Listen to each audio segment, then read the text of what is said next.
और ये गृहस्थ सामग्रियों के साथ गृहस्थ जीवन में आप प्रवेश कर रहे हैं। इस मंडप में जितनी सामग्रियां रखी गई हैं सब गृहस्थ जीवन से संबंधित है, सभी आप लोगों को कुछ न कुछ संदेश देती हैं। सबसे पहले मंडप गाड़ा जाता है। मंडप बांस का ही क्यों गाड़ते हैं? तमाम अम्बू बम्बू तंबू आते हैं, कायों का गाड़ दे सकते हैं।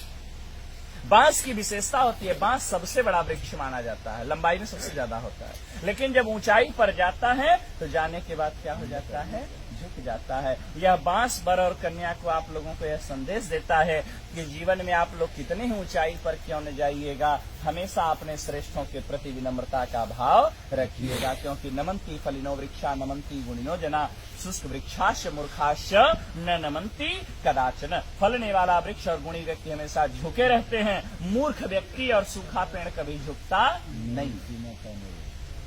कुछ यहाँ साइंस पढ़ने वाले भी होंगे, हो सकता है 2-4 अक्षर पढ़ लिए हो तो वो सोचेंगे तो पंडित जी का ढकोसला है। साइंस से सिद्ध करता हूं। ये मंडप जो हरे बांस का गाड़ते हैं, हरा बांस जो होता है विद्युत का सुचालक होता है।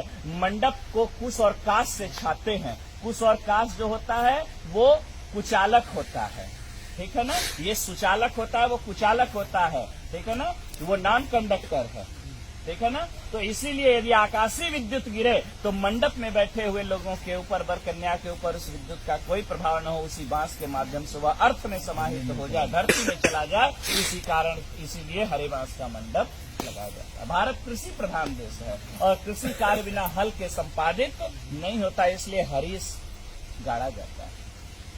मंडप में ओखली और मूसल पुत्रोत्पत्ति की क्रिया को प्रदर्शित करने के लिए रखा जाता है। सील और लोढ़ा, सील हटा दिया जाता है, लोढ़ा लगाया गया था। अभी आपने लोढ़ा बच्ची के पैर के पास से हटाया। इसका यह भाव है कि हे देवी, ये विपत्ति रूपी पहाड़ है, आपके जीवन में यदि किसी भी प्रकार की कठिनाइयां आती रहेंगी, मैं इसी प्रकार से उसको अपने हाथों से हटाता रहूंगा, मैं आपके मार्ग को प्रशस्त करता रहूंगा, आपको घबराने की आवश्यकता नहीं है। इसके बाद मंडप में रखते हैं चकरी।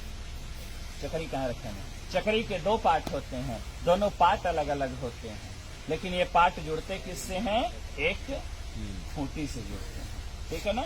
जब तक ये दोनों पार्ट खूंटी से जुड़े रहते हैं तब तक इसमें रहर डालिए, मटर डालिए, चना डालिए, कितना कड़ा पदार्थ डालिए, सबको दलते हुए बाहर कर देता है। लेकिन जिस दिन ये खूंटी टूट जाती है उस दिन दोनों पार्टों का कोई महत्व नहीं रह जाता।